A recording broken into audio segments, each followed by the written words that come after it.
হাসিনা পালিয়ে গেছে, শেখ হাসিনা নাই, শেখ হাসিনা চলে গেছে, শেখ হাসিনা পালায় না। শেখ হাসিনা পালায় না, বেশ জোরের সঙ্গে বলেছিলেন শেখ হাসিনা, কিন্তু কোথায় গেল সেই কথার দাম? আওয়ামী লীগের নেতাকর্মীদের বিপদের জন্য দায়ী কি তবে হাসিনা?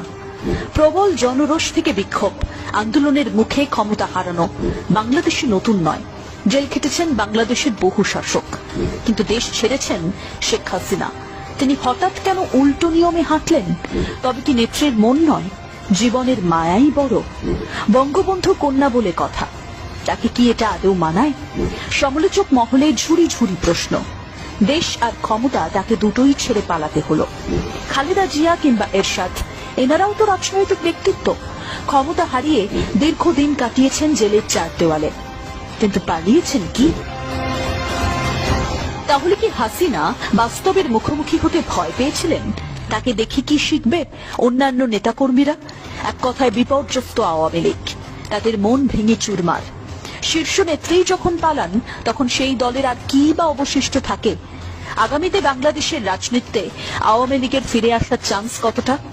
আদৌ কোনো রাস্তা খোলা আছে, নাকি সমস্ত রাস্তা শেখ হাসিনা নিজের হাতে বন্ধ করে দিয়েছেন?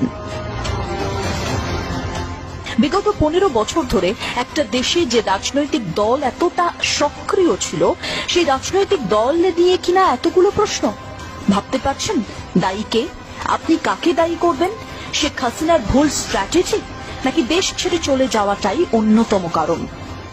শেখ হাসিনা যদি দেশে থাকতেন, তাহলে তার ভবিষ্যৎ কি হতো? বলা ভালো, আওয়ামী লীগের ভবিষ্যৎটা ঠিক কেমন হতো?